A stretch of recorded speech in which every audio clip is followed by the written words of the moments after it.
What's up? This is Howard Hewett, and you're watching Musicians Reveal with Joe Kelley. Check it out. God bless.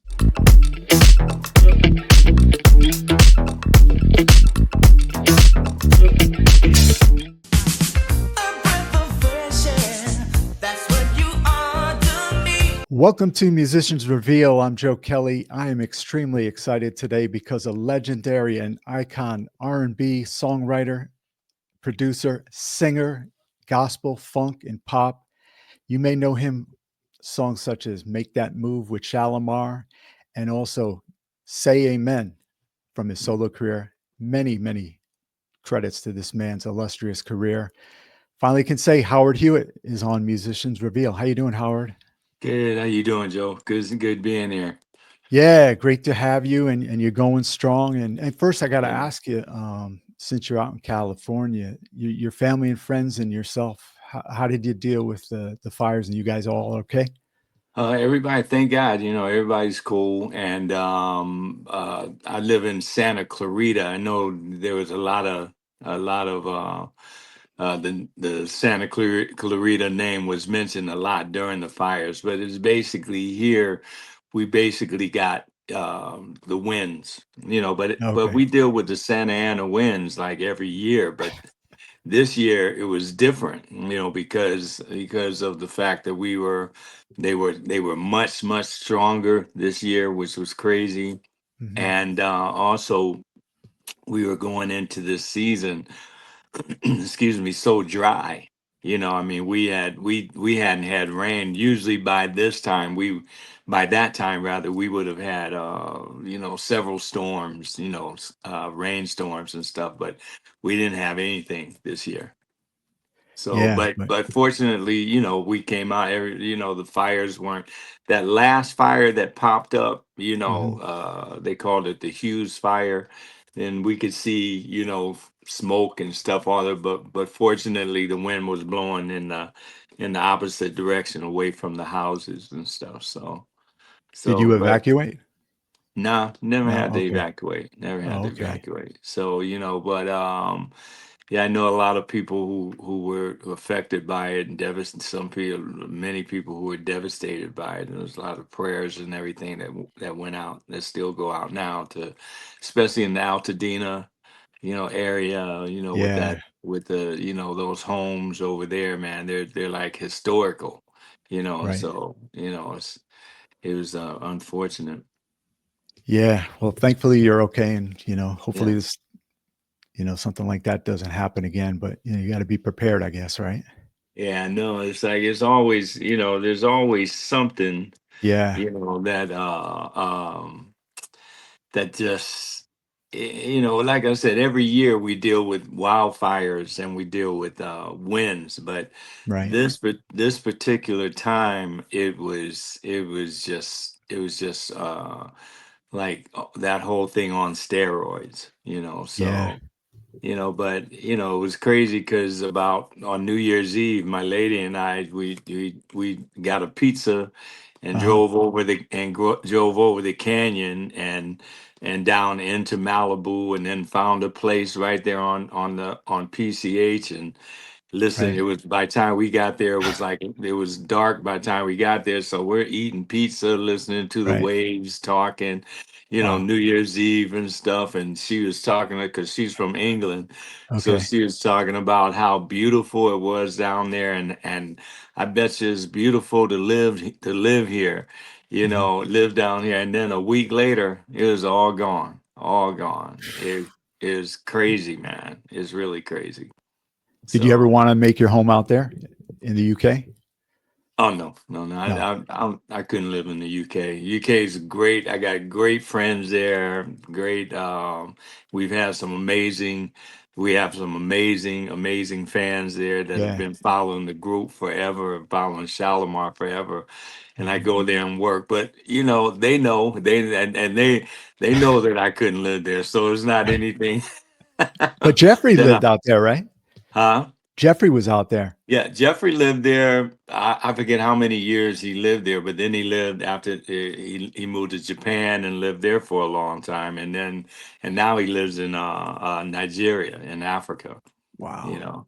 So like, Jeff hasn't lived in the States. I mean, I think since probably 80s, the mid to late 80s, So Yeah, he I go. lived in Taiwan for 3 years, and then my wife's from Montreal, so Hmm. I got the international flavor going on. Yeah, yeah. Yeah, It's I think that that's important, man. I think people should, should get outside of their box and yeah, outside of the United States, no doubt. because there's a whole world out there that's just, just waiting to be for you to discover how you want to, maneuver and maneuver through the world, So yeah, I started going overseas back in '77. I was with a show group, and we did top 40 stuff and everything, and I ended up overseas for about altogether about a year, little over a year, and Mhm. stuff. But going from first place was Helsinki, Finland, and Okay. then Geneva, Switzerland, and London, and Benidorm, Spain, Saint Tropez, France, all over the place. Making like 250 a week, and Wow. and I had and no responsibilities, and Yeah. I tell my kids now, I said, I remember when I had no responsibilities, you guys were nowhere around. Right, right. So Yeah, like, so I had no wife, no kids, no nothing. I was about 22 years old or so. And just having a good time, having fun.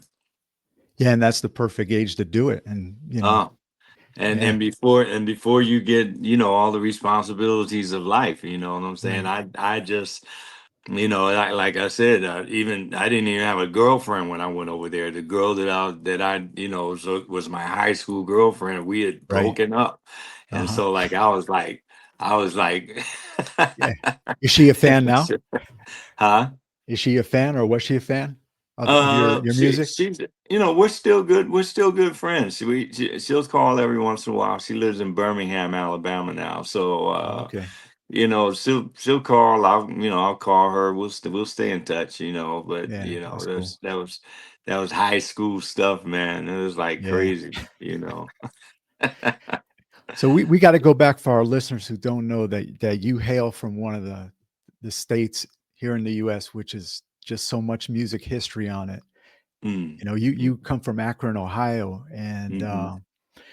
let's talk about your sisters and your mom when you were a little kid, because we might put up a picture when we air this of you when Okay.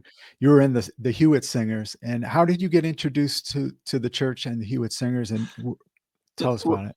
well, I mean, it came from the church, of course. My mom was a major gospel promoter in the Akron, Cleveland, Canton area, Mhm. and she had a broadcast as well Oh, okay. for about 35 or 40 years. I mean, she was inducted into the Ohio Radio Hall of Fame and everything, and my dad was a mail carrier, but he was really involved in everything that we were doing, and so my mom would bring everybody in from James Cleveland to Albertina Walker and the Caravans, Pilgrim Jubilees, the Soul Stirrers, Five Blind Boys of Alabama, Swans, everybody. She used to bring everybody in. And then she found out that my sisters and I could hold a note, right? So she put together the Hewitt Singers.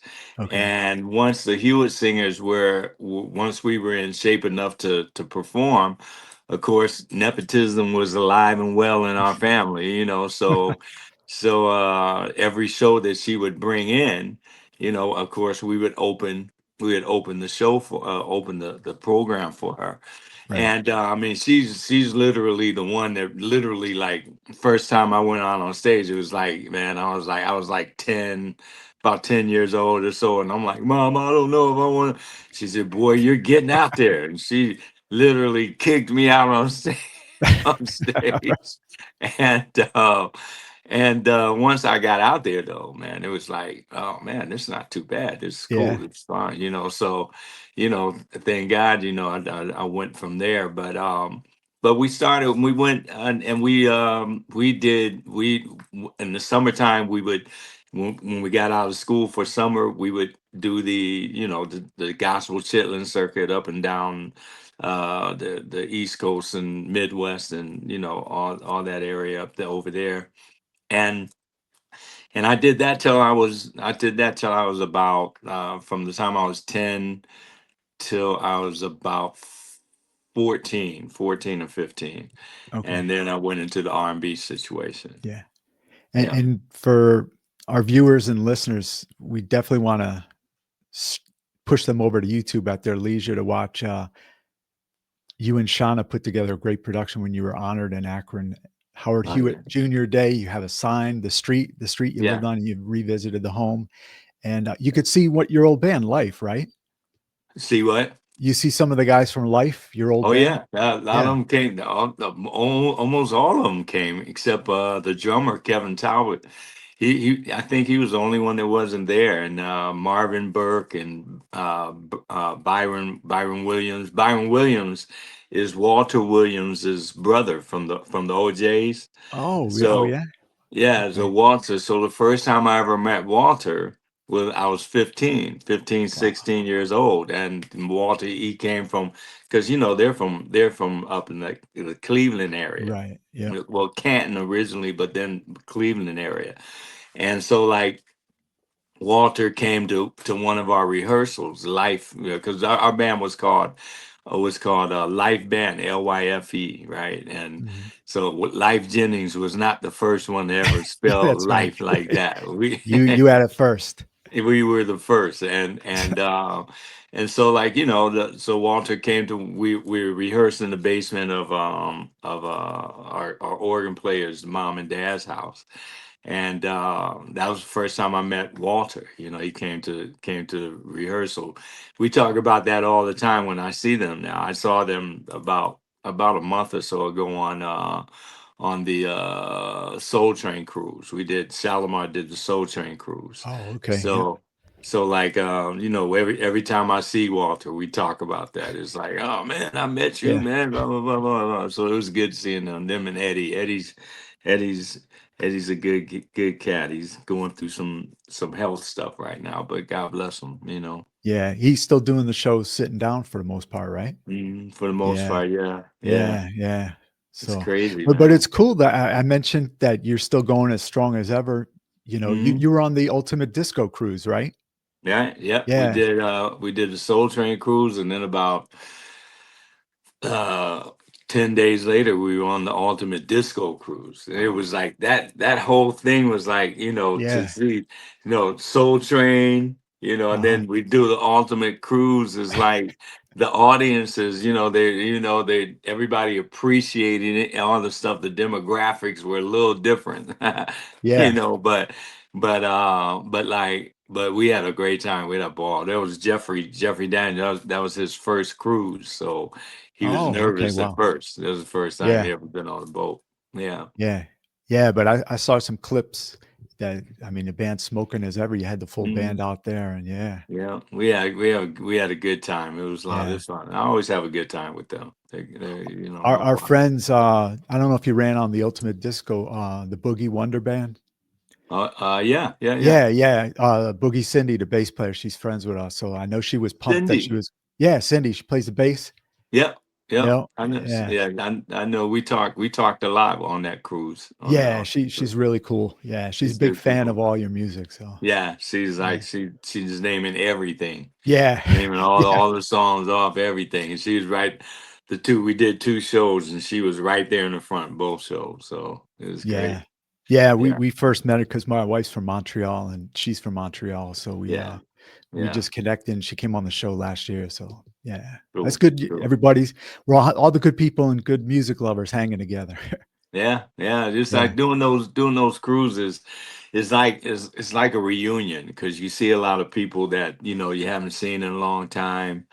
yeah, Because a lot of people are working. A lot of people are out working. Thank God, and So like those cruises, you get on those cruises because I do a lot of them. I've done a lot of them as far as like Howard Hewett is concerned. This is the Mhm. first time I've done them with the group, which was Okay. really cool.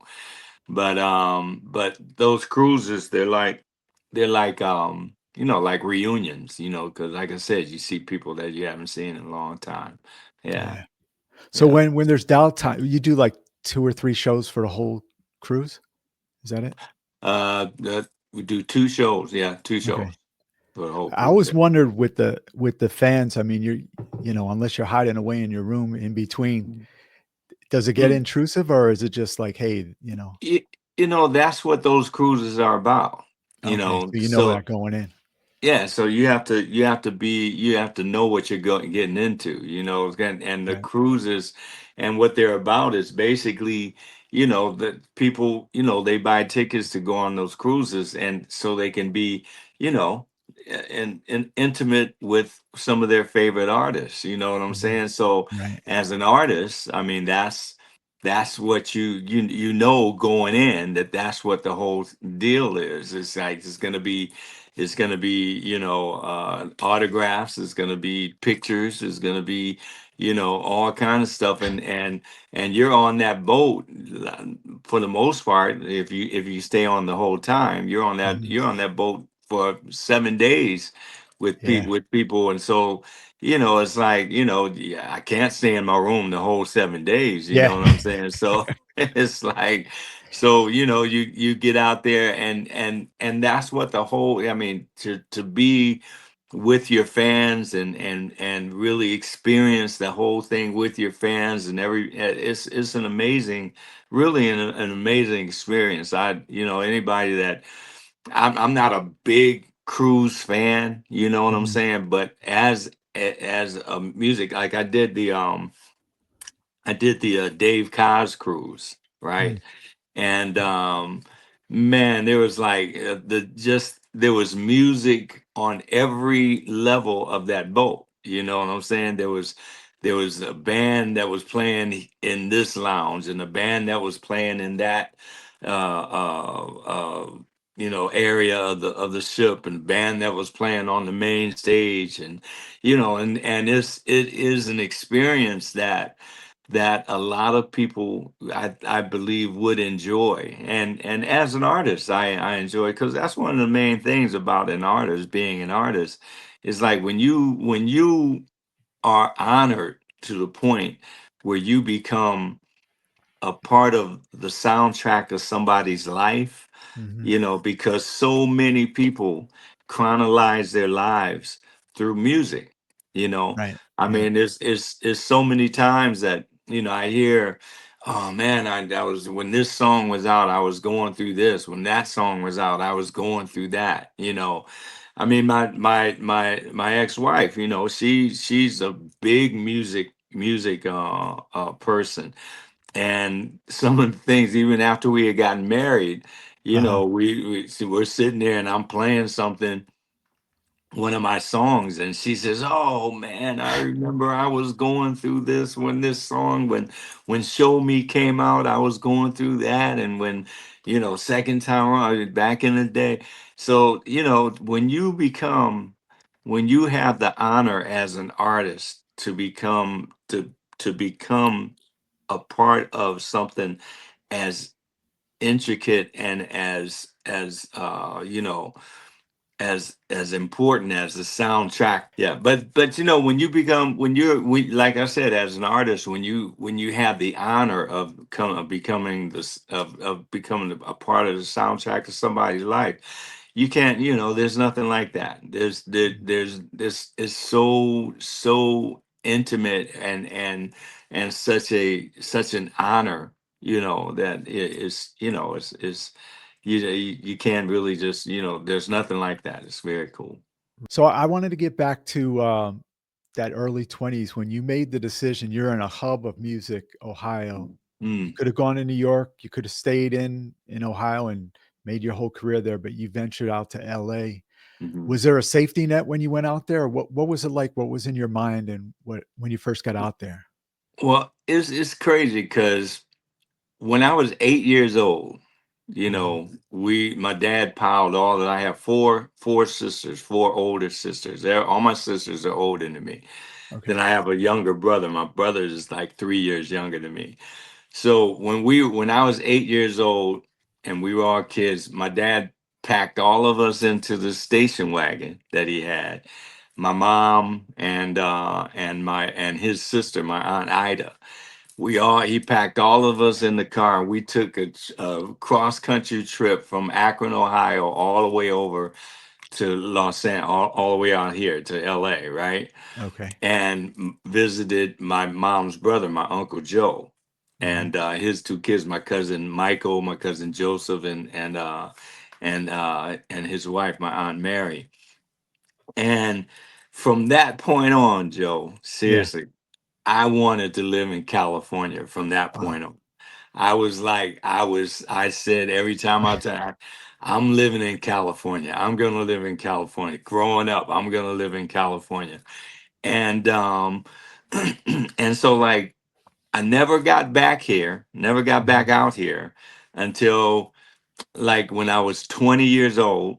My Mhm. cousin who sings also, he came out, because he had lived out here from the time he was like 5 years old till he was 15. Then he and Joseph, my cousin Joseph, went back to Ohio, and then we reconnected when they came. He was about 16, I was about 15 when he got back out to Akron, and so then we got to be hang out. We hung out and the whole thing. And when I was about 20 years old, about 19 years old or so, he said, "Man, I'm going back to California." He said, "And I'm gonna call you in a year." He said, Uh-huh. "I'm gonna call you in a year, and then you come out, right?" And so I said, "Okay, cool, cool." I'm singing with my band. I'm singing with Life Band back in Ohio, up and down the East Coast, Midwest. And then about almost a year to the date Yeah. that he said he was going to call me, he calls me and he says, "Man, you got to come out," and blah, blah, blah, blah, blah. So long story short, we can get into a whole Yeah. story about that. That was a whole nother situation getting out there, but out here rather. But I got out here, and after I had paid for my one-way ticket, Mhm. I had like $34 in my pocket, Wow. right? And Michael picked me up at the airport, and we came out of the airport. If anybody's familiar with LA, when you Mhm. come out of the airport, you can hit La Cienega, and La Cienega will take you all the way from LAX, which is Inglewood, all the way up to Hollywood to Sunset Boulevard. So we drove all the way out of the up La Cienega to Sunset Boulevard, and made that left on Sunset and went up into the hills, and it was getting to be a little dusk, at that Right. time. And the lights of the valley, you can overlook the lights of the valley, and we're standing there like overlooking the valley, and I'm fresh off the plane and talking about, "Hey man, we're gonna conquer this city." I don't know how we were gonna do it when I had $34 in my pocket, but Yeah. hey, I had $34 and I was 20 years old. So Yeah. like with that, you can conquer the world with that, right? So came back out of the hills, down Sunset, made that right back onto La Cienega, all the way all the way through LA, back to past the airport to the hood. I mean, Mhm. the hood, right? Right, right. And so like you know he we got to the door, and because what he told me, he said, "Man, you got to come out, you got to come out." He said, I met this girl, she's got a 2-bedroom apartment, and her roommate will love you, right? Uh-huh. so, so we got to the apartment, and his girl comes to the door, comes to meets us at the door. She's, cutie pie, caramel colored, nice, Uh-huh. and then the roommate comes out. He built her up a little false advertising. Man, my cousin couldn't even look me in the eye. He couldn't even look at me. He could, I looked at him. I'm like, Are you serious? Really, really, and that was the beginning of my LA experience. But yeah, I got out here and started kicking around, LA and connecting with these people, connecting with those people. Then ended up, like I said, over one at down in Mavericks Flat, Mhm. Yeah. on in the Crenshaw district. Everybody, I mean, Mavericks Flat. You could be down in Mavericks on when the club was open and stuff, and you could on the weekend, you could be down there looking audience, and you can see Lionel Richie sitting out there, or Shaka Khan, or Richard Pryor, the members of Earth, Wind, and Fire would be sitting, hang out. Everybody hung out at Mavericks. There was a cat named John Daniels and Okay. his brother Alonzo Daniels that owned it. And what was funny about Mavericks is that John never had a liquor license, right? Oh, So okay. they never sold liquor in there. They never sold drinks. They didn't have a bar or anything, but they used to have these make these fruit smoothie drinks, right? Like milkshakes, fruit smoothie milkshakes and stuff, and that's what they sold. But everybody used to go there. Everybody, some of the most beautiful women that I've ever seen would come down there. Right. And so, like, but there during the weekend, it was Mavericks Flat, the Mhm. club, but during the week it was Maverick International, which Ah, was okay. upstairs. They had rehearsal rooms and offices, and they had the Maverick International was a booking agency as well. So John would put together these these, and John would do he did a lot of the black exploitation movies like Black Shampoo and stuff like that, and Mhm. so, but then he started putting together these show groups, top 40 show groups, and then he made all these connections overseas. So once you put a group together at Mavericks, then and you were in shape enough to tour, then you went overseas. Like I said, our first the group that I put together was called Beverly Hills, and Right. it was myself and this cat Robert DeBlanc and um, uh, Roberta Patterson, Gwen Briscoe, and Deanna. I forget Deanna's last name, but it was three girls and myself and Robert. And once we were in shaping up the tour, our first gig was in Helsinki, Finland, and then we Oh, went yeah. from there. Went from that point, and yeah, so that was the beginning. In the short Yeah. version. Hey, you jumped in with $34 and, Hey, you were off man, and and I running, I man. had man, Joe, I had a ball. I Yeah. had so much fun. It was like, and it was during that time that thank God I was able to establish certain um, you know, um certain aspects of my life that followed me all the way through my life. Mm. Certain things in my life, certain ways that I look at life, certain ways that I look at my music, certain ways that I look at what I do, touring and recording and all that kind of stuff. And I was able to put a lot of things in a perspective that was strong enough to follow me, like I said, throughout my whole life. Yeah, and you're back in the States. You're still Mhm. young, and that connection with Jody Watley and Jeffrey Daniels and just we Yeah, all know that amazing group of people. What yeah. what was your first introduction to them in person? I know you're a big fan of Soul Train, but Yeah. Well, like Soul Train, all that stuff is connected. Soul Train they had the record company called Soul Train Records, mm, and Don Cornelius and Dick Griffey put that together. Then mhm. Don kind of backed out of I guess the music money was a little bit too slow for Don. He liked that he liked that TV money. TV money is a little bit faster, so he kind of Dick Griffey bought him out, and then they changed it to Solar Records. Now I met Jeffrey and Jody at Mavericks Flat Okay.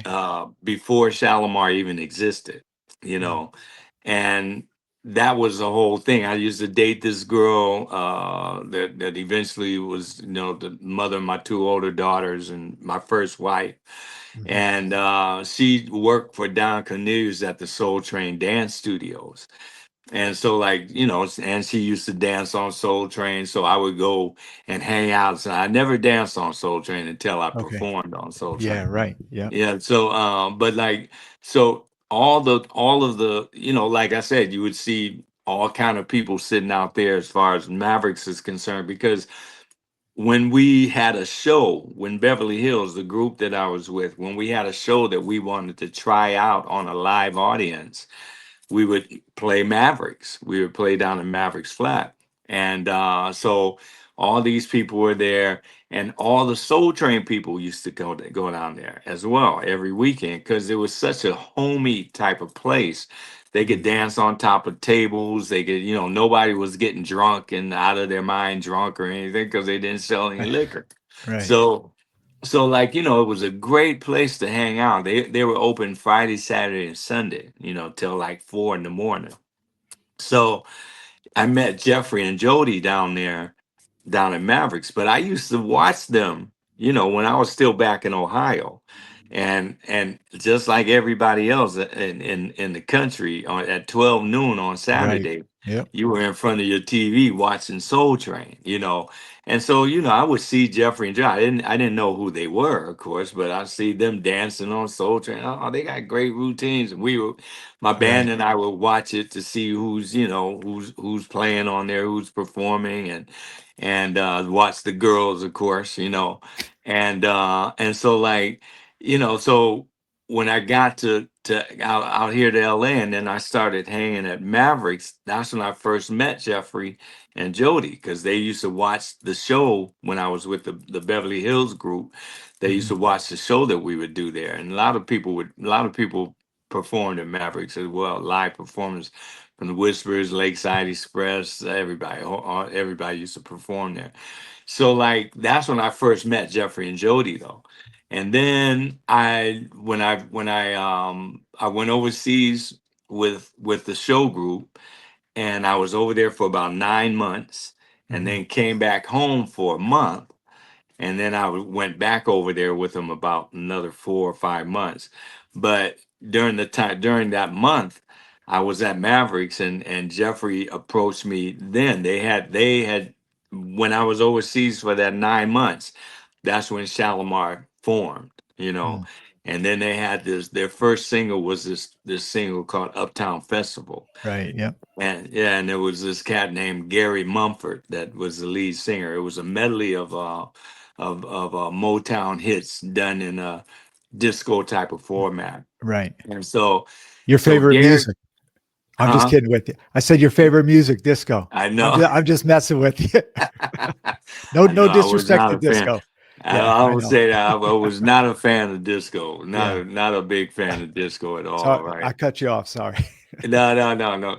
So like, but what Gary Mumford was the first lead singer. Then he went back to the church, and then they were getting ready to go back into the studio. I guess they were gonna do. That's when they were gonna do Take That to the Bank, Right. and they approached me. They approached me then about joining. Jeffrey approached me then about joining the group, but I was already obligated to go back overseas with the show group, Okay. so it was like, your word, you find out real quick in this business that your word is worth more than any piece of paper, anything that you can sign. Mm. So, so like I went back overseas. They did Take That to the Bank with this cat named Gerald Brown. Brown. Yeah. Yeah. And then, put it out. It was a medium hit, a mild hit. And then when I came back from overseas that second time, the group Beverly Hills, we broke up Okay. before we even left London, before we left England, that second tour.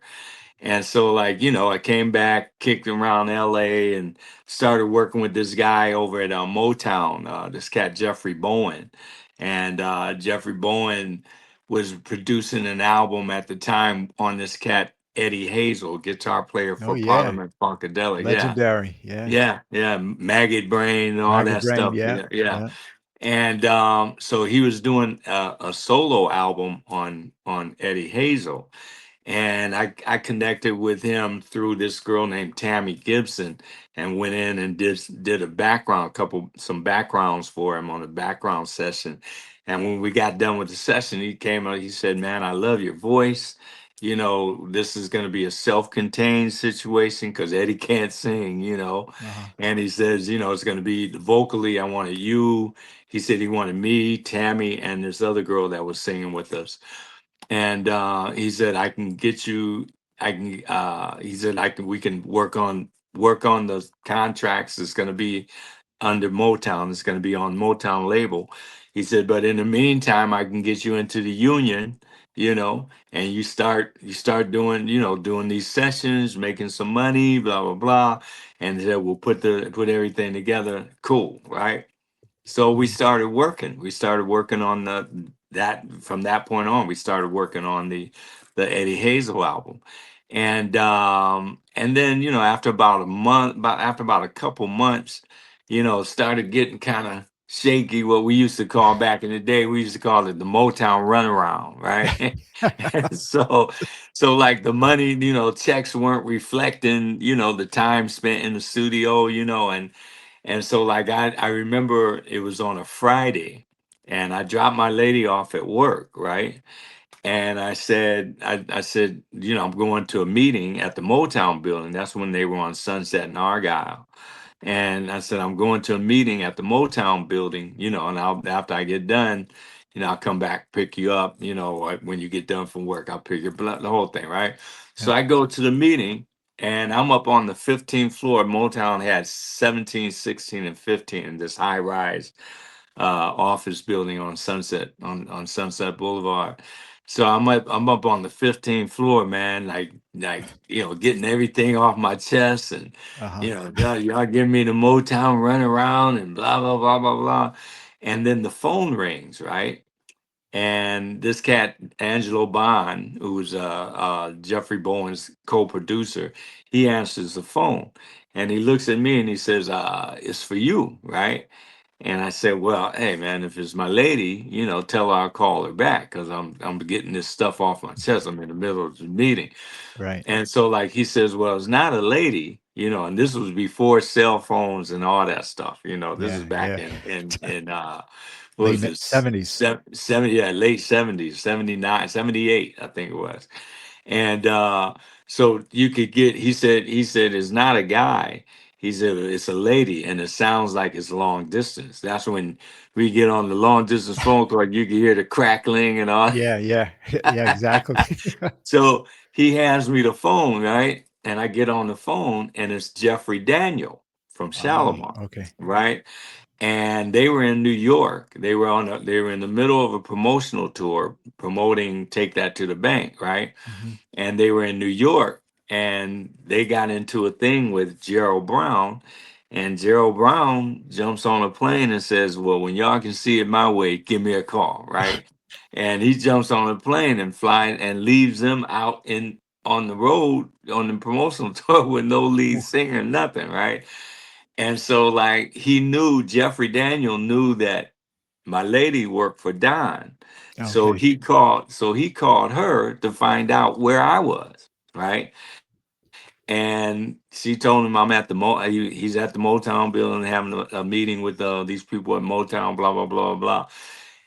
And I know how he got to the Motown building, but to this day, Jeffrey Daniel won't tell me how he got exactly into that exact office Where where you I were. was, right? Yeah.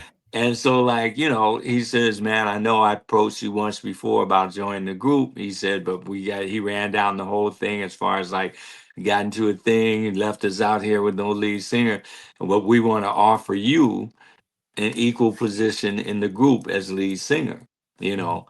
And he said, "You're at the Motown building, right?" I said, "Yeah." He said, "Where?" I said, "What?" He said, "What floor are you on?" I said, "Up on the 15th floor." He said, "Well, Solar Records, the record company that they were with," he said, "Solar Records and Dick Griffey are in that same building. Their Wow. offices are in that same building down on the ninth floor, right?" Mhm. And he said, "We talked to Dick, and Dick is just waiting for you to get in touch with him, see if this is something you're interested in." So, man, I got off the phone and I told Jeffrey Bowen, and his co-producer Angela, I told them what the deal is. I said that was Jeffrey Daniel from Shalamar, and they got that tune out. Take that to the bank. They're with Solar Records and blah blah blah. And so Angelo says a whole different story now. Where I saw him one time when I played in Detroit, because he moved back to Detroit, and he has a Okay. whole nother story. But the way that this went down was Angelo said, "Man, Shalimar is nothing but a fly-by-night disco group. You know, they'll never amount to anything, and Solar will never be a Motown, right?" And so like I just kind of sat back, and then Jeffrey Bowen starts talking, and I just kind of sat back and listened, right? And when they got done, I told him, I said, well, I said, "I'm parked on the street. Uh-huh. My car's parked on the street. So I need to go put some money in the meter so I don't get a ticket." so so I left the office, went right down to the ninth floor, right? Mhm. Got right in, talked to Dick. He reiterated what Jeffrey had proposed. And then I told him, I said, "Look, let me give these people upstairs a chance to rectify themselves, because again, your word, we have been working for like about 2 months. So I Mhm. didn't want to I didn't want to seem flaky, to Right. anybody. And so, like, I said, let me give them a chance to see if they're out, but I'll call you in the morning." And so, like, I told Jeffrey Bowen, up the people in Motown, that I'd be home all night. If you want to rectify it, I'll be home all night. Nobody calls, right? So the Uh-huh. next morning, which was Saturday morning, I called Dick Griffey and went over to his house and watched the videotape of a Shalimar show with Gerald Brown in it, and watched the videotape. And I remember I was sitting in this rocking chair, and when the videotape goes off, Dick says, "Well, sing something. Jeffrey and Jody say you're a great singer. Sing something." That's Jeff. That's a Dick. How he Excuse me. talks, yeah. That's the Dick Griffey gruff talk. Sing something for me. So like I said, "Sing something, just a cappella." Like, he says, "Yeah, sing." So I said to myself, I said, "Well, Lord, me and you, right?" Uh-huh. So I broke into "Field of Fire" by Peebo Bryson. Oh, Something wow, yeah. that you told me stayed in my head. Yep. Broke into that, got through the first verse, half the hook. Dick says, "Okay, okay, I'll be right back." He goes upstairs, he comes back down. He hands me about some cash. He said, "Leave some cash with your old lady, pay some bills." And he goes in the other pocket, he said, because he brings out an airline ticket. That was back before 9/11. That was Yeah. back when I could ride on your ticket, you could ride on my ticket. There wasn't, you remember those days. You Oh, remember yeah, when you yeah. didn't have, I got my didn't have brother a fake driver's license one year. yeah, yeah, exactly. So Different you times. could, so he goes in the pocket, he brings out the airline ticket. He said, he brings out the cash, and he leaves some money, leaves some cash with your lady, pay some bills, and he gave me it. Then he brought out the airline ticket. He said, "Because you got to catch the red eye out tonight and meet the group in New Jersey, which tomorrow morning, which was Sunday morning." Said, "You got to rehearse the lip sync and the choreography to take that to the bank." He said, "Because Monday you have a TV show to do." Mm. And that's exactly how it went down, man. Friday, I got the offer. Saturday, I guess I did a little lightweight audition. Saturday night, I was on the red eye. Sunday, we rehearsed in either Jeffrey or Jody's hotel room. I can't remember. And then Monday, we were doing this little, wannabe Soul Train dance show in Patterson, New Jersey, and then Wow. we went from there. We continued on with the tour Mhm. and the promotional tour, and then when we came off the road for that, that's when we started on Big Fun album. Yeah. Did you record some of Big Fun out in Jersey? No, Oh, no, okay. we recorded everything Big Fun. Everything on that album was recorded here in L.A. Right. Yeah. Yeah, that was the start of a 3, 4-year run. Just, Yeah.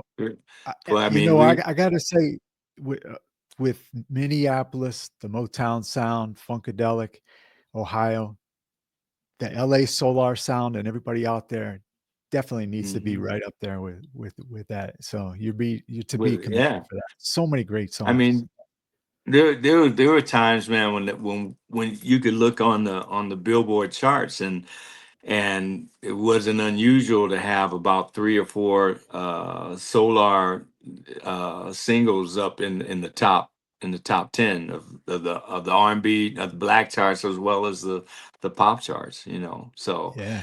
it Leon Silver's and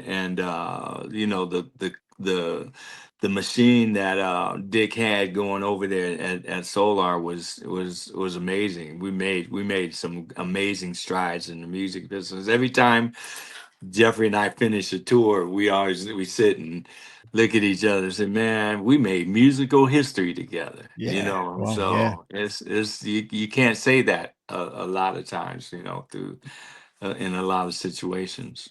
Yeah, I've always been a liner notes studio credit kind of person and looking at that. I'm looking at, the groups from Solar, especially Shalamar. Hmm. Everybody's writing songs for each other. What was the writing process? Someone like, for instance, Dynasty, the guys from Dynasty write a song and then not go to them. It goes to you or it goes to the Whispers or something. How did that work? We had one of those Motownish type of procedures where everybody gets together and presents their thing, and our thing is like if that was it, that was the big veto, which was Okay. no, that's not gonna fly. You know what I'm saying? Yeah. And so it was. I think the first song that I had enough nerve anyway to present to in that whole process was when Dana Myers had contacted me, and he was writing the lyrics and the melody for the Lover in You, right? Yeah. And so, like, he asked me, he was stuck on the bridge part. Done so much love between us, that whole thing. Mhm. He couldn't. He hadn't written anything for that part. So he asked me if I would be interested in writing with him on that project, and I said, of course, of course. So I wrote the breakdown, the bridge breakdown part in there. And when I remember when I was presented to the committee, the veto committee and the whole thing, I'm like sitting there, and that was the first thing that I had ever presented. Uh-huh. And man, when everybody went crazy, Uh, so much love between us. Oh, all that stuff, man. They went crazy. I was like, okay, cool. This is yeah. good. This is good. That, So that must be reaffirming and a great day for you. it was, especially it being my first song that I really, participated on in that setting. It was really reaffirming, really a good feeling. We had the Calloway brothers on a few months ago, and Reggie Calloway was telling a story that "Wet My Whistle" almost became a Whisper song. He Yeah, said that yeah. he gave it to Dick Griffey, and an ARR guy said, "You're giving us your B-side stuff. What are you doing that for?" Mhm. So they made it into their own hit. Yeah, Yeah. Yeah, it's like but you would always write, everybody wrote Will Shelby, from Dynasty, yeah. God rest his soul. He wrote, he wrote Second Time Around, Mhm. Kevin Spencer would write on different stuff. It was a whole writing machine that writing and production machine that Leon had going over there. So You did the Solar tour with Hmm? Dynasty, and yeah, you Galaxy know, Stars tour. I think I Galaxy. saw a concert. You guys, I mean, you've done so many shows, but I think I saw you in Connecticut, New Haven, Connecticut, for Yeah, that we tour. would play Connecticut all the time. Every tour would go through Connecticut and Yeah, East Coast, Midwest. Yeah, yeah, and those were some fun tours, man. yeah. I heard We you had a had a good bus. time. There was a bus. I think Uh, Niger well, Beard and Linda were. Yeah, go ahead.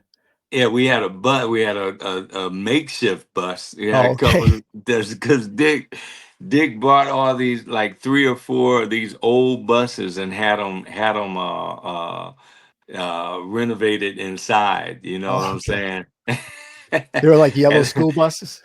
no, no, they weren't. Fortunately, they weren't the yellow school buses, but like I mean, I remember one night I went to bed in my bunk, and Mhm.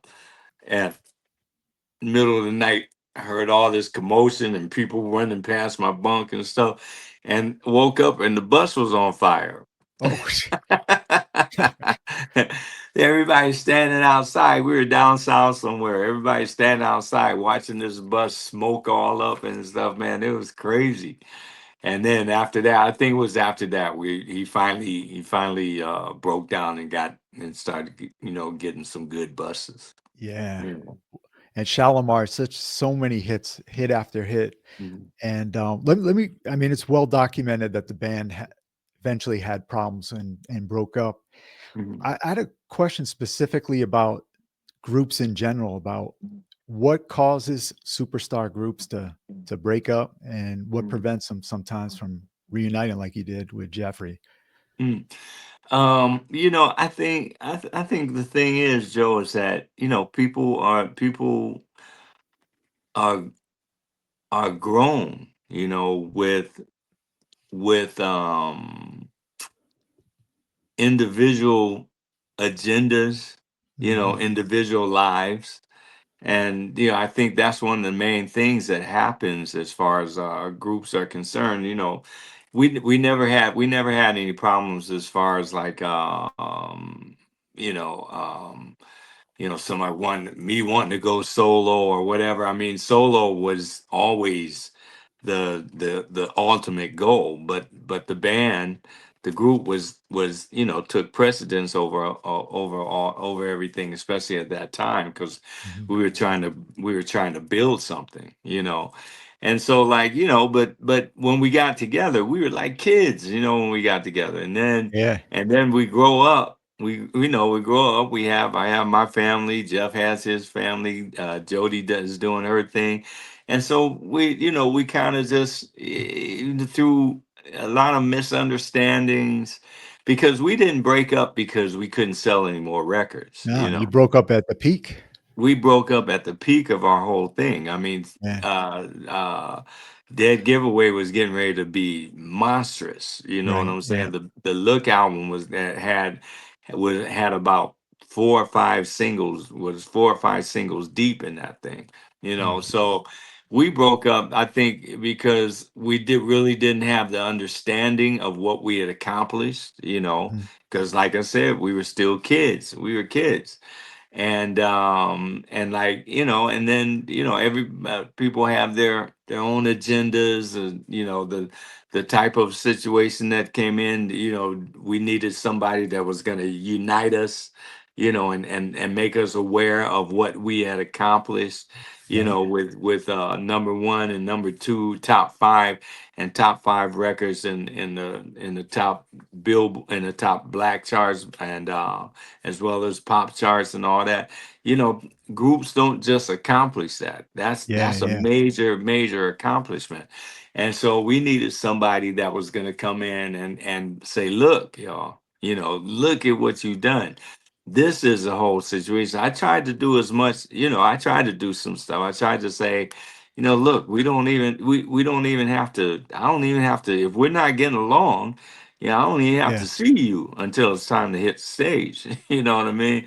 So, it's not great to do it like that, but if that's the way that you do it, because these, a lot of groups, they can't stand each other. They don't get along, but Yeah. they know that. this is business, and that's what I tried to convey at the time, but Jeffrey was doing a lot of stuff over in England and stuff. Mhm. So he was getting a lot of pull from over there to come over there and do some things. So, it was basically, if I was to look at it and say, hey, look at it as far as a group wise is concerned, I think it was not a great idea to break up at that time. But then you can't, you got to do what you got to do. Yeah, and rewrite history, yeah. Yeah, yeah. Yeah, we're friends with, Chris France and Tina Weymouth of the Talking Heads, Oh and yeah. they got together for the Rock and Roll Hall of Fame with David Byrne, but everybody else would wanna get back together, but David Byrne is set, like, "I'm gonna do my thing, I'm not gonna go back," so I guess. Yeah, and those kind of things. I think that it is. It's like the Eagles. When Yeah, when yeah, the, right. when the Eagles broke up, they asked Don Henley. He said, "Will you guys ever get back together?" He says, "Yeah, when hell freezes over." And the first tour, the reunion tour they did was called Hell Freezes Over Yeah, Tour. that's right. And now they're playing the Sphere out in Las Vegas. Huh? They what? They played the Sphere out in Las Oh Vegas. yeah, Yeah, yeah, yeah, I yeah. think they did that, yeah, so Yeah, I got to get there. Some people invited me to a couple shows there at the Sphere. It's supposed to be pretty good. It's supposed yeah, to be my pretty wife and good. my dad lives in Vegas, so we were out there 2 weeks ago for 6 Yeah, days. Travel, yeah. I don't Well, know, 3.5 hour layover in Atlanta. I live up in Saratoga Springs, New York, so, oh, okay. So yeah, yeah, you take and a get yeah. over, but, I mean, you've been on so many flights. I can't Uh, match you. I'll go, to Vegas. I'll drive there because I can get there in 3.5 hours from here, Oh, four okay. hours. But my son and I, we bought a house in Vegas. He lives out of it, and Oh, he and okay. his little family. So it's like I have I go there. I got Yeah, you place got to a crash. place. So it's good. Yeah. They're not Yeah. taking all your money at the buying things in the Nah, on the and strip. I don't gamble. I am Yeah, I am not the gambler. yeah. That's You just play the Westgate, do your business, and that's it. take To the money play, and I run. go there, and I like to say I took $250 one time and sat at the blackjack table, man. And within about 20 minutes, all my money was gone. And I Oh, said, there ain't nothing fun about this. This is not fun. yeah, I could have bought a shirt that I didn't even like and hang yeah, it up in my closet. And at least I say I got a shirt that cost me 250 bucks. yeah. So did you ever play solo or with Shalamar, the current, configuration at the casinos in Connecticut? Mm, Mohegan I've, Sun or I've, Foxwoods? yeah, the Foxwood, yeah. I played there Yeah, okay, before. yeah. I played there a few times in the Foxwood over there. Never played there with Shalimar though. Okay, yeah. We're Yeah, used to those.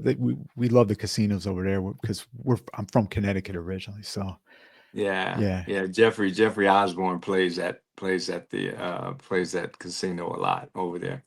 Yeah, and his You know. wife just passed away. I mean, Yeah, I that's tough. I know. saw you guys together, you and Jeffrey. Yeah, man. It Yeah. was that Sherry was she was my fellow Libra. Her birthday was the day before mine. You know. Oh, okay. Yeah. And every year we would call each other, fellow Leroy, and she was a she was a good person. And I mean, they were together for 50 years, you know, Yeah. like together married 44 years and together 6 years before that. And so I remember I came because I bought a little place, a little place in Panama, right? And so I was there, I was there when she passed. I was over in Panama, checking some stuff out because I want to lease this place out. And I found out, I heard that's when I heard the news. And so when Panama is like about a direct flight, about 6.5 hour flight back home. Okay. But I was playing Orlando. And so I told them just take, my return ticket from Orlando Mhm. and make it for the return about 5 or 6 days later.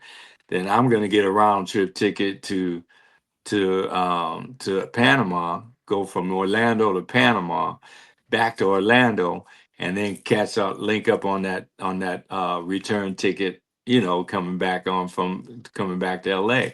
I didn't take in consideration that the flight from Panama to Orlando was about 4 hours, and then Oh, there's okay. almost a 4 hour layover, almost 3 or 4 hour layover in Orlando, and then from Orlando is 6 hours, almost 6 hours to LA, right? so, Wow. so for a 6.5 hour flight, I'm flying like 11 hours, right? And Yeah. I'm traveling about 11 hours.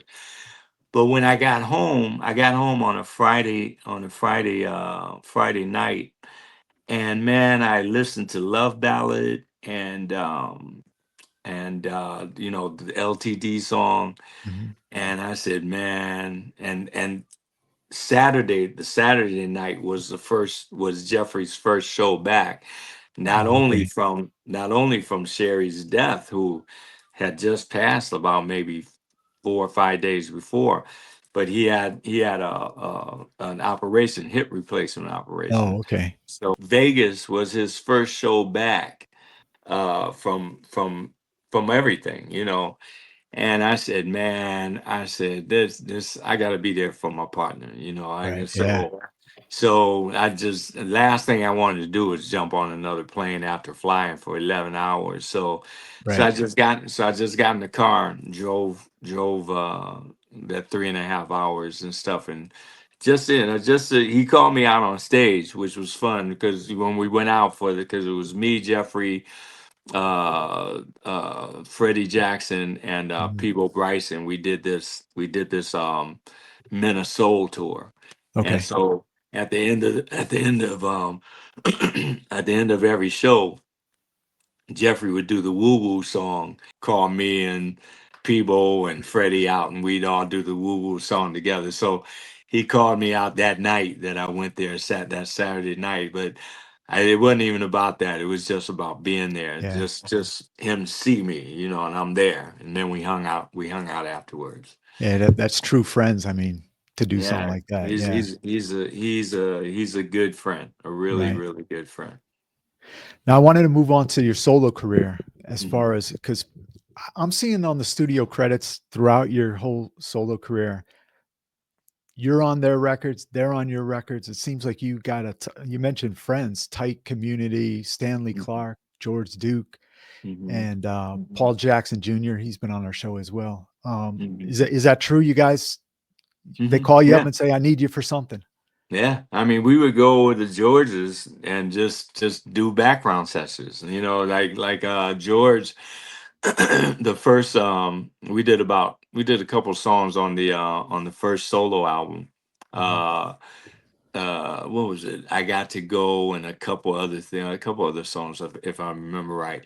But we just go over there and when he built this because the whole bottom floor of George's house in the hills in Hollywood Hills was Right. his studio. The I remember whole seeing he was floor. showing it. Yeah. Yeah. Yeah, yeah, okay, the whole floor. Then he built the wine cellar in there. Oh, okay. And why did he do that? I don't know, because we were over there, we would get lit, man. We get lit and go in there and start recording. Does And that but help yeah, or hurt? that's yeah, but that's how it was. I mean, Right. Right. I called PJ to come in and do something, Paul Jackson to do something on my record. I go in and do something on his, do something on, me and Stanley wrote I'm For Real, Yeah. the first single, and Stanley produced it, and I do some stuff on his album. He'd come in, do stuff on mine, and George the same thing is all is all like I mean we just had fun. James Ingram, James was from Akron, Ohio as well. I met James when I was Oh, okay. 15. I still lived Wow. in Akron. And we did stuff. I did stuff on James's stuff. James would come do stuff on mine. I sang on the Michael Jackson on the Thriller album, PYT. It was me and Right. James on background. And So it was all about, and that was like, the whole thing, like that whole the Luther documentary Yeah, that they yeah, had out. That's right. what we did. I did sessions with, me and Luther. There's a photo that comes up during that, during that in that documentary of me, Luther, James, and I think it was Denise Williams. In the Okay, right. studio. We're in the studio just doing jingles, doing people's background sessions. Luther he was amazing. He was an amazing cat. A good guy. And but that's what we used to. That's what we always did. There was a time when I had to come off the road. My two older daughters at the time, they were like 5 and 7, and I remember when they were 5 and 7, and it was like one day I was a weekend dad, and Uh-huh. literally the next day, because of certain circumstances, they were with me all the time. They were with me full time, right? Mhm, right. And so, which was cool. It was really good. We had for about 4 years. I was For about 3 or 4 years. I was single dad, single parent situation before I got married again. Right. And but during that time, I had to come off the. I couldn't be on the road as much as I usually was on the road. Mhm. So that's when I started doing a bunch of jingles and a bunch of sessions, and sessions with Luther, sessions with Patty Austin, Michael McDonald, James Ingram, Pat Benatar. We did sessions with everybody, you Latoya know. Jackson. Latoya, I Yeah. did.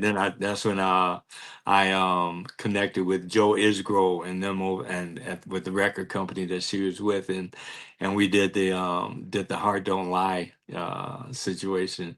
It was mainly because it was my first one of my first um experiences, situations with producing.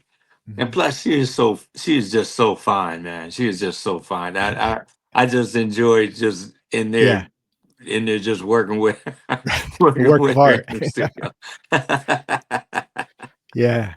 Now, one of my favorite songs that you add the backing vocals climax that still say yes. I mean Mm, that's one of my favorite. You thank you, Yeah. thank Do you. you do that live in your solo shows? I don't do it. I don't do it in my Okay. shows. I've done it with Climax. There was a couple shows that I did. Me and Climax did some shows together, and I came out and did it with Oh Joyce yeah. Irby and them. Yep. What was really uh, flattering about that was that Joyce came in, asked me to do the some oohs and ahs on there. It Right. wasn't it really even a lot of lyrics and stuff. It was just say all that high Mhm. stuff and ooh and all that. And when they put it out within a week, without my name even being on there, because I didn't want. I Okay. just I was just doing it because I loved them, Right. and they're good people, and they were my label mates and all that. And without even my name being on there, within a week, all the DJs across country, that's Howard Hewett on there with no. I said, that's cool. Okay, all right, Yeah. that's good. That's what's up. That's what's Yeah. up. That's cool. Yeah. Great record. Yeah. I wanted to excuse me, the Apollo Theater, the video, people should look that up on YouTube. Man, you had the ladies in the palm of your hand. You had them in your arms. Man, that was a special time in there. Tell us about, Night at the Apollo Theater and, that was the You first know, record, right? yeah, that was on the first. Was that the first album? First or second record? I Yeah. think it might have been the second album. Right. Just the historic value of it was amazing. Because you always heard about the Apollo and the audience at the Apollo. It was funny because um, Bill Cosby was the Mm. host of it at that time, Oh, okay. and I remember I think that was that time, but I remember standing backstage and he didn't exactly know who I was, right? Uh-huh. And so he was standing there, and like I was waiting to go on, and he says, "Don't be nervous now. It's a hard audience. It's a hard audience. Don't be nervous." I said, "Okay, Mr. Cosby. I don't know. Thank you." All right. And then they said, "Ladies and gentlemen, Howard Hewitt," and I walked out, and I looked back, and he was like, oh, you're Yeah. Howard. Yeah. Yeah. You know, so that was fun. But it was an amazing experience.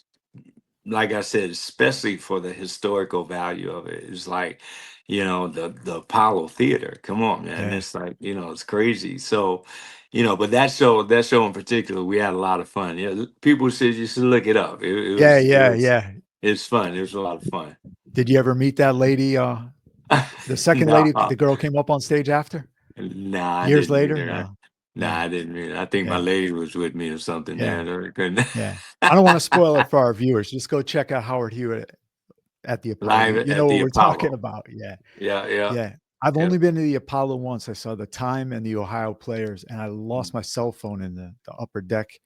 Oh Nobody man. touched it. I came back the following Saturday, and I got to walk through the tunnels under the Apollo just to get my cell phone in the office. So Oh that yeah. was cool. Yeah. So they found it. Yeah. Nobody Eh, touched it. I told them where I sat, and Oh, I cool. came That's down there good. like 5 days later and got the behind the scenes tour of the Apollo, which was cool. Yeah, yeah. Yeah. It's like it's a interesting place, interesting history. Some of our foundation, black black foundation. Exactly. There it's Yeah. like so important. Mm. So important, especially these days when people are trying to erase a lot of stuff. Yeah. Yeah. You know. Tough times. I saw you talking about it on Facebook, man. I agree Yeah. wholeheartedly. This is I don't want to curse, but it's a really messed up time. It's a messed up place, man. It's like, Yeah. we have all the and it's just and people just I don't know what it is. We just gotta, figure this thing out, man. Right. Because we everybody has to have respect for where everybody's coming from, but you can't have respect if you're trying to erase a whole history of situations. You're trying to, Exactly. they're the black situation here in the United States is very prominent, very, very important. Black history is American history. Yeah. American history is Black history. And, and people don't want to like, acknowledge that, don't want to respect that. And now you got a cat running around, Elon Musk running around, who comes from that Yeah. whole Yeah. Right. apartheid situation, you know. So, it's like, how can you put somebody that like that in charge of a country where, you have so much prominence as far as the black experience and the black situation is concerned? Is that shows me how, you know, but we can get into a whole thing Yeah. here. Yeah. I just don't. I mean, I don't think it's going to end well. Hopefully, it's going to Yeah, improve. But yeah, this is really a tough experience. yeah, How it about on is. the road? Have you noticed things changing with On the people? road, people, no, not really. People, Yeah. people are coming out to really have, enjoy music, Yeah. and Yeah. that's the common thread that we all have together. Music is such a powerful denominator, as they Right. say, for white, black, green, brown, purple, everybody. Everybody can relate to music, and I've experienced that, through my whole life. It's like even when I was a kid, there were certain things that just brought people together. As far as when you start singing, or where you Yeah. start when life starts playing, when life band would start playing, and we had our groupies and stuff back then, and Right. people that would just come together for the sake of music, for to enjoy music. And it's like it's just that's the way that it should be now, Yeah. actually. Yeah. Thankfully, we have music to Yes, you definitely. almost you almost once you're into music, you kind of forget all the other crap that's been Yeah, the I evil mean, going on. Yeah. Yeah. exactly, Yeah. exactly. Yeah. I wanted to ask you, we had a good relationship with Prince with our radio show. Mhm. You performed and recorded a song that he wrote. How did you meet Prince long before the record for your solo career? Um, let me see. Did I meet him before that? Um, I might have. I might have met him. I remember the first time we met, and I was playing a club in Minneapolis, right? Oh, okay. And man, I was playing live to track. I didn't even have my band, right? Okay. It was like live to Right. track. My live Yeah. to track show is my band basically. I went Okay. in and paid the guys to go in and record the show the way that I do it live, so I can Mm, and I can interchange things, like on my iPod. mhm. And so this wasn't even with my band. This was a live to track show, right? And so I finished the show. I killed them, Joe. I Right. killed them. I had them up on their feet. They were Uh-huh. going crazy, right? My live to track show. Right. And so I'm in my dressing room after the show. I'm in my dressing room just chilling, and there's a knock on my door, and I open the door, and this chick, right? Yeah, It's big chick, yeah. bodyguard, big guy, big dude, right? And with the mustache and the white hair and the Yeah. whole thing. And he says, Prince would like to see you, you know. I said, because let me preface with this. I am still now. I'm a Prince fan. Right, I right, am a Prince fan. I fan to me is like is a fan is somebody that no matter what you put out, they're gonna support it. You know, right, you don't have to hear nothing. You don't have to hear the first single. Or let me. There's some people that I hear they have a first single. It's cool. I say, well, before I get it, I'll see what they do, what the next single's about. But with right, right, Prince. But with Prince, as soon as I knew that there was something out, I had it, and I have been a fan since the For You album. right. Since Yeah. the very, The the get-go, yeah. very, yeah, the very first album. And so, like, I said, "Oh man, cool. Mm, That's cool." So, like, I followed him upstairs. It was like a three story situation, following up to the top floor and walking down behind him, and then we get to this alcove, had these curtains in front of it, right? And one guy was standing on the outside, and as I was coming up, he opened up the curtain, and I walked in, and there was Prince, man, uh-huh. sitting there with his hat cocked exactly perfectly, and had his cane and the whole thing, man. And I was like, whoa, and I told her, and I said, look, before we get started, whatever we're going to talk about, I said, just let me say I am a fan. I said, Mm, I have been a fan since the For You album. I think your music is amazing, your creativity is amazing, and now we can talk about whatever else you want to talk right, right. about. And like, man, we sat up there and we talked about an hour and a half and stuff. And just talking about music, talking about different stuff, where he was coming from as far as some things in the music and his music is concerned, what he his whether you were in the light or in the dark, or we talked about a lot of stuff. So he's a very interesting cat. And then the way that, so I think maybe because the way that I got the tune, um it was, I was producing my ex-wife Nia. That's when Nia Oh, and I near were people. Yeah. married, Nia Right. People. Yeah. And so, I had produced a couple a couple of things on her first solo album that she did with Polygram. I think she was on Polygram. and and so, like, he said, his people uh found out that she was getting ready to start working on her second project.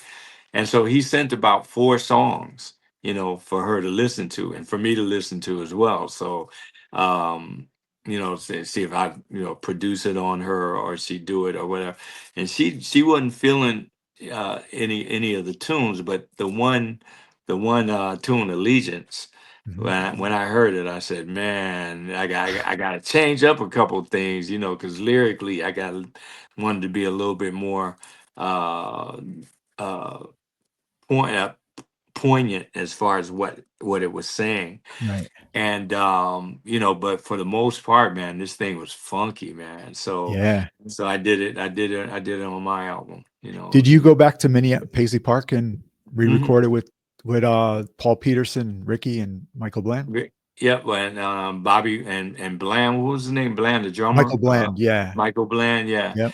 he played drums on it because we went there and recorded about 3 or 4 songs, not just Allegiance, Oh, but we okay. recorded about 3 or 4 songs on there, and you know, it was like, man, when we were there, what one thing I remember was we were in there working this cat uh Tommy LaPuma, you know, Yeah. who did Unforgettable and Natalie Cole and all that. He was executive producing my project, right? Oh, okay. And so we're in the studio working, and this cat comes in, he says, you know, Prince wants to invite you guys, and they were getting ready to go to Japan. That's when they had Rosie Gaines Oh, yeah, and yeah. everybody. And you know, he said they're getting ready to do a dress rehearsal, you know, for the The new tour, right? for I forget what tour it was. Oh, I okay. know Yeah. they were in Japan. They were Right. going toward Japan, Mhm. and so like this was the last. This was the last rehearsal before they split. You know, Right. and they said he invite you guys invited to come in, and if you want to come watch the dress rehearsal, right? I said, shoot, yeah, you know, so so it was me, Tommy, this cat Ricky. I guess Ricky Ricky Peterson. yeah, he was the Yeah. arranger. We were all Yeah. working in there. And so we went into it was the three of us. We went into the sound stage, right? Right. And man, Joe, there was a couch sitting right here, and then right there was the stage, Yeah. was the stage that they pack up and take with them, right? Right. Right. And Is that so, big enough, that area? Yeah. oh yeah, the sound stage was like a sound stage at Warner Brothers or Wow. Paramount or something Mhm. like that. Sound stage was this huge stage, you know, huge area rather, huge building. And so like we're sitting there, just the three of us. It was just the three of us, maybe about 2 or 3 people from up at the upstairs, the management offices and the tailor shop, and the crew, and that was Mm. it.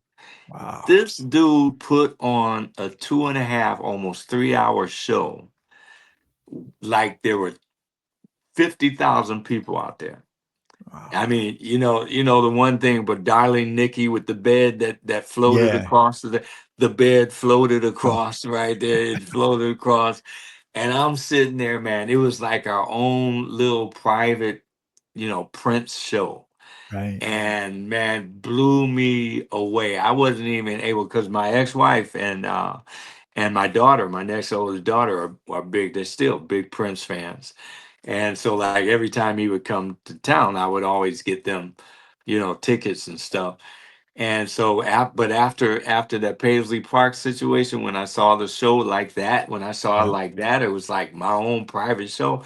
I Yeah. couldn't go. I couldn't. How do you see them? Like, how do you see? So I would get them tickets to go, and it wasn't until the one night only tour when he came to the Pantages Theater Right. Right.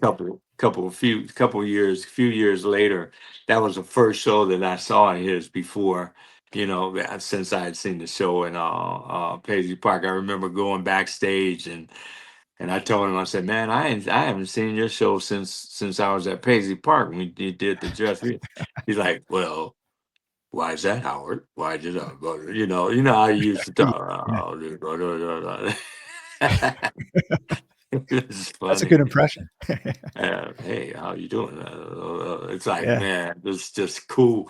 But I found out though that what it is like, you know, there's a different part of your vocal cords that you use when you talk, you Mm. know, and so it's a different one, different part, different, you know, whatever section, whatever, and you know, it's like you talk there, but you sing. Yeah. All that stuff you sing in a different place, Yeah. so that's why you kind of, especially if you're working, you kind of keep that talking situation, kind of cool, chill, So let's say you're performing and you got a cold, or not less than 100% your vocal Mhm. range. What would you sing in the lower or higher if you have a vocal issue? If you have a vocal issue, for me, my falsetto's always been my lifesaver. Okay. Like if the natural is like going crazy or whatever, I could always depend on my false. You know what I'm Right. saying? So, and if um for me, it's like if a cold doesn't get down in my chest, Hmm. if it doesn't get down in my chest, I'm good. As long as Okay. it stays up here, Right. you know, I can get through a show, you know. Right. So, so like, yeah, but you use different parts of your vocal cords for different, you know, different situations. But hey, you're still going at the peak, man. Thank Hey, God. Thank and God. you're working out, man. You're looking good. I've seen you busting it. What On a lot of the thing. cardio, And huh? cardio, yeah, there's a fresh air cardio conversation Oh, okay. and life, Oh, okay. FACC. I Oh, no started wonder. that. Yeah. Yeah, I Hmm. started that during the pandemic, Oh, because okay. when we are all shut in, man, it's like, just because I said, just because I'm shut in don't mean I have to be a couch potato, Right. so Right. as I started getting out on my bike and riding, there's a 20-mile route that you can take around here, and go around and then end up back at the crib. And so like I got on my bike and then I started walking, and but then we started, because at first it was called FAC, Oh, okay. fresh air cardio all that leads to Hmm. life, because that was one of the things that I didn't understand about the government and about the information that they put out when COVID was when they shut everything down. Hmm. I mean, I wondered why they didn't talk more about the fact how important vitamin D is, Mm, and right. how important it is to keep your immune system up, you Yeah. know. Yeah. And the way that you keep your immune system up is through exercise, and Right. and the whole thing. So that's I put and I was on my bike one day after a couple of times I'd been out, and I'm on my bike, and I said, well, let me go. I took a break between that. There's like I said, about 15, 20 miles. And in the middle, there's a park where you can kind of chill and take a minute to chill before you do the rest of the route. And man, I said, let me see. Now I'm gonna go on my Facebook Live. I had never been on there before, right? Uh-huh.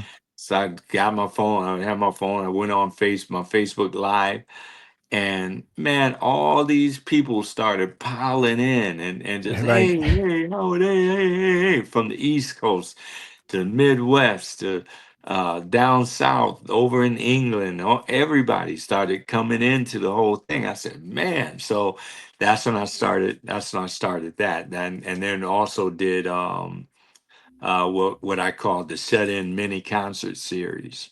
And Oh, I okay. would That's I would cool. yeah, I would come here, and that's when I put that backdrop up, this Oh, back, yeah, yeah. Right. Oh, okay, and cool. Yeah. yeah, and then I had my tracks and everything, and I would Mhm. do like about, come on Friday nights, every Friday night, because wasn't nobody doing nothing. Nobody was, No. we couldn't go anywhere, you know, and Yeah. so like, I came on every Friday, and people would pile in. I have 10, 15,000 people in there at the same time, and like, and I do like about 4, 5, 6, songs, whatever moved me, and we do it right here, sitting right here at in the thing. It was cool. We had a You had lot the of tip people. you had the tip jar? And you know what? I never charged anybody Oh, anything. okay, wow. And my people were pissed off about that, because they said, "Man, you can charge. You can." I said, "Man, these people, they have supported me all these years, Mm, and now we're in a situation where none of us can do Yeah, anything. they're not getting any income coming in Yeah. steady. Yeah. And I said, this is the time for me to give back to them, Mm. for me to give back to my people that have been listening all these years and supporting all these years from the 70s to now. And so, like, it's like, no, I wasn't going to charge. I wasn't going to charge anything. And it took forever for me just to put they did talk me into putting my Cash App thing up. Okay. And if you want to donate, donate. But that's not the Yeah. prerequisite to listen and have a good time here, Right. you know. And so, like, so it's I said this is time because I mean, and one of my managers said, well, you want to make sure you don't become too familiar, and too accessible. That's what he said, accessible. Mhm. And I said, man, this is the time to be accessible because I Yeah. can't get out. I can't get out to the cities. Mhm. We're not doing shows. So this is the time to give this. I just felt really, really strongly that that was the time to give back, to my people. Yeah. And So and we they're have still coming to your shows. So, still hey, coming to shows. Yeah. yeah, before we bid you adieu, Howard, I just want to steer people to howardhewittmusic.com. Right. Also, Facebook. Who knows you? You can pop up there working out, talking Yep. for a half hour or so, and what? Facebook fan page. Yeah. Right, Fan Facebook page. fan page, and And talk and about. Oh, go ahead. no, Facebook. I was just gonna say Facebook fan page and Instagram is Howard underscore Hewitt. Okay. Hewett, Howard underscore Hewitt. If it's not Howard underscore Yeah. Hewitt, it's not me. And there are Yeah. so many. Oh man, they pop up all the time. These Right. these fake pages, And so So what were you getting ready to ask? No, I was gonna say you balance the Shalamar date since you, Jeffrey, and Carolyn Griffey have gotten back together for several years, and the solo gigs. What's coming up? I'm sure this summer and spring you're going. We're going back to UK, to Europe, June.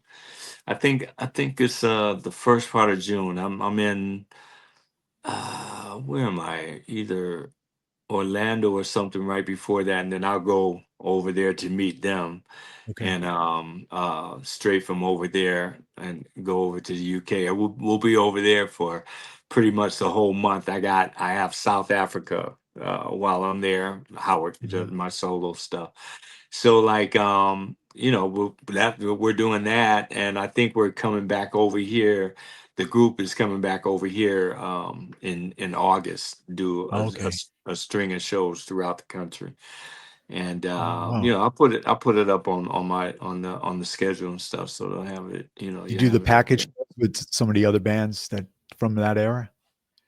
We do some of that, especially overseas, over in the UK. It's like these festivals, Mm. and festivals, man, there's like 70, 60, 70, 80,000 people there, I and saw the one so out in L.A.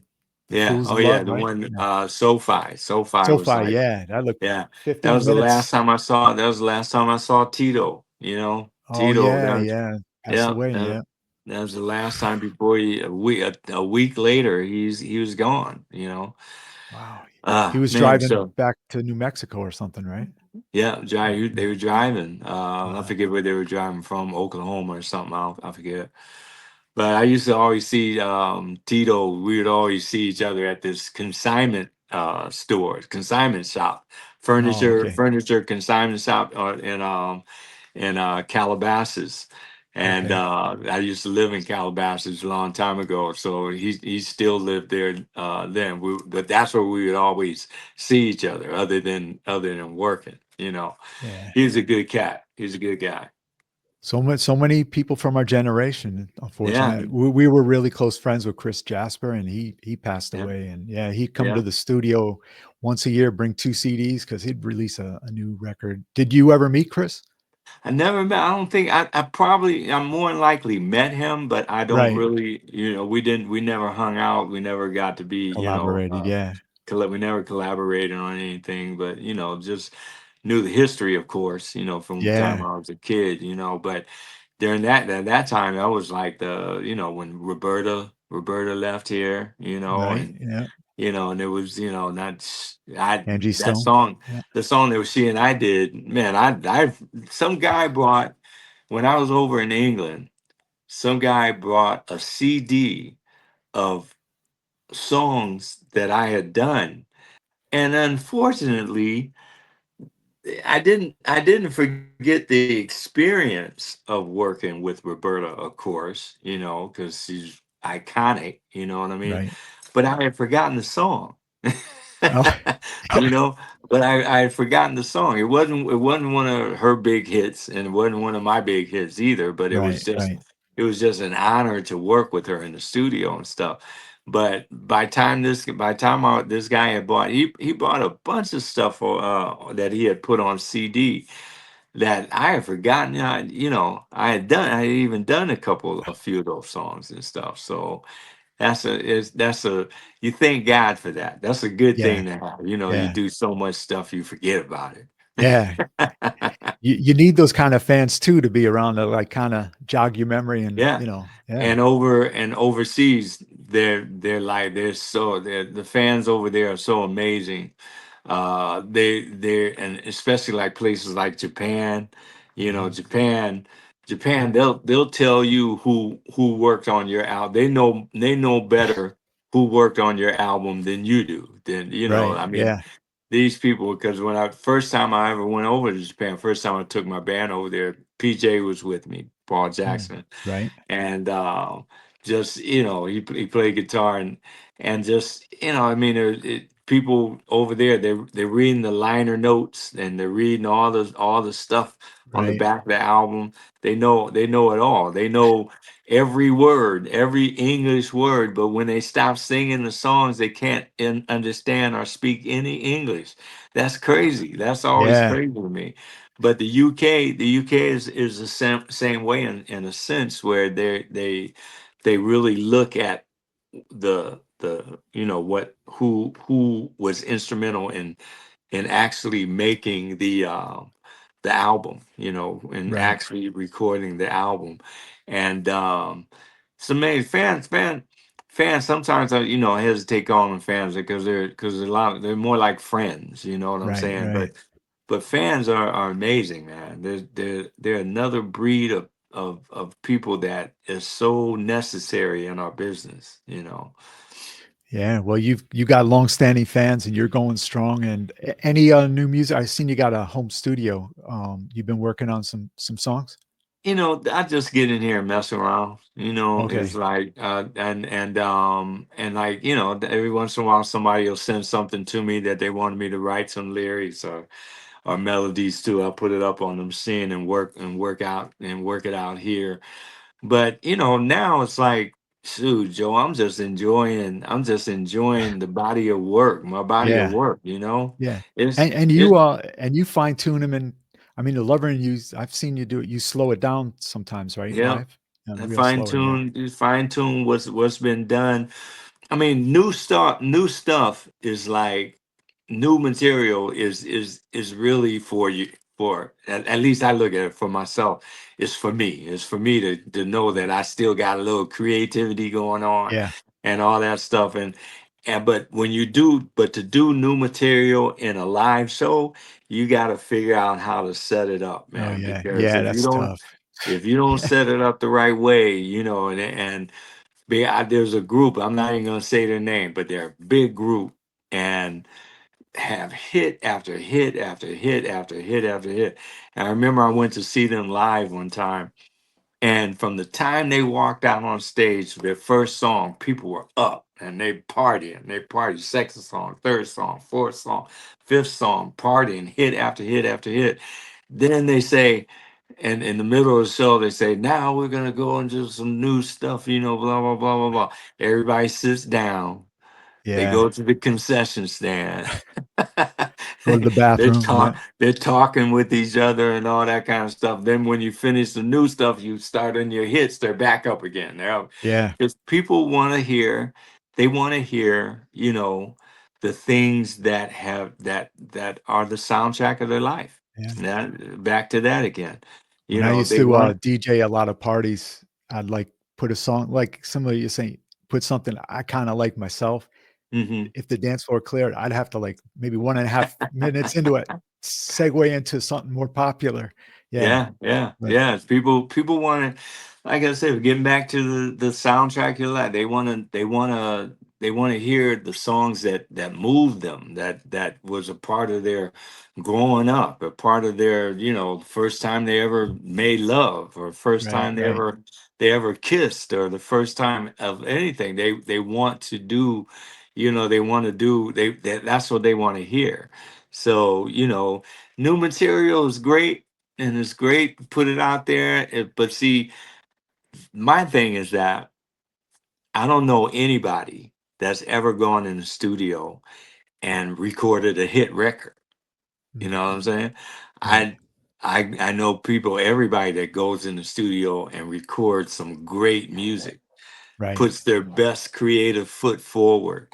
They Mhm. get in there and they do some stuff, and but a hit record, there's so many other things that go into making a hit record that don't have Yeah, anything to do with the studio, yeah, yeah. and so, like, that's when people say, they come in, man, we just recorded a hit record. I said, nah, you know, a hit record.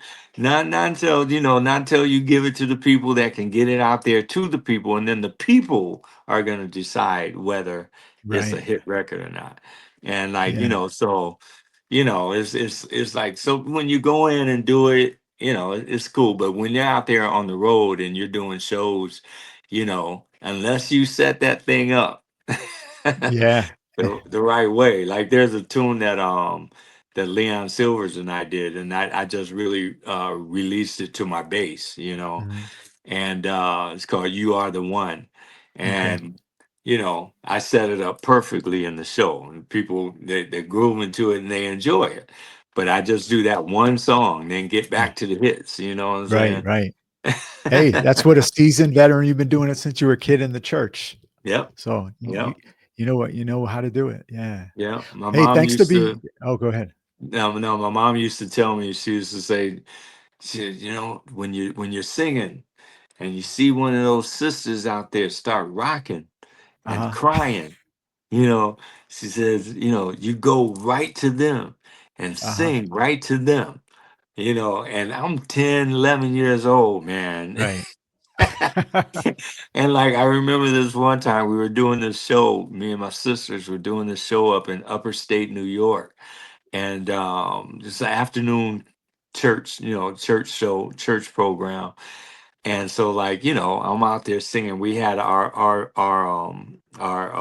arrangement, our own original arrangement of the 23rd Psalms. The Lord is my shepherd, I shall not Right. want. Mhm. And so, like, we're into that, right? And I'm singing, I'm like about 11 years, 11, 12. I'm singing, and I see this lady sitting in the pew, and she's crying. She's starting to cry because the emotional was getting to her. And I went and I sat down on the arm of the pew right in front of her, right? Right. And, like my mom told me, I just sang right to her. And then when there was a part that I knew that was coming up, that I was going to have to hit this big note. And Mhm. so I got up, after I'm singing to her, I got up and I start walking back towards the front of the church, and I hit this note perfect. That's when my Oh, natural voice was like right. my falsetto. Now it was a Right, high. right. I had this high voice, and man, and so I hit this note and hit it, and I heard the scream behind me, ah, and I turn around, and this lady is running down the aisle, and this is a big sister, boy. Right. She grabs me and, like, starts just like that, and I'm this little skin. I'm like 90. I'm like 80 pounds, right? Right. And so, like, man, she's got me. It took the preacher, it took the minister, and my mom to get that lady off of me. But I never stopped singing. I was Right, saying, right. I'm singing, and my sisters to this day crack up about that. To this day, they crack up. They say that was the funniest thing. It's funny, man. It's a lot of good And stuff. A little lot of did good we know stuff. that she would turn out to be the mother of the roommate out in LA who they wanted you to come in. I'm just kidding. No. I like the way you turned that back Yeah, around. yeah. You I came just back. yeah, right, right. I had to think of something. Yeah. But hey, hey Howard, man, thanks to be so generous with your Oh time. man, And thank you. hopefully you mentioned East Coast, so hopefully we can catch you in some form with Shalamar coming out here. Yeah, I'll let you know. You know that just stay in touch. I'll let you know. And I'm been bad for the last 3 months. I've been bad about keeping the schedule up. Up to date on the calendar because I Right. do it. I do it myself. I don't. Yeah, I'm yeah. I'm so much like a hands-on type of person. Yeah, I've same only same here.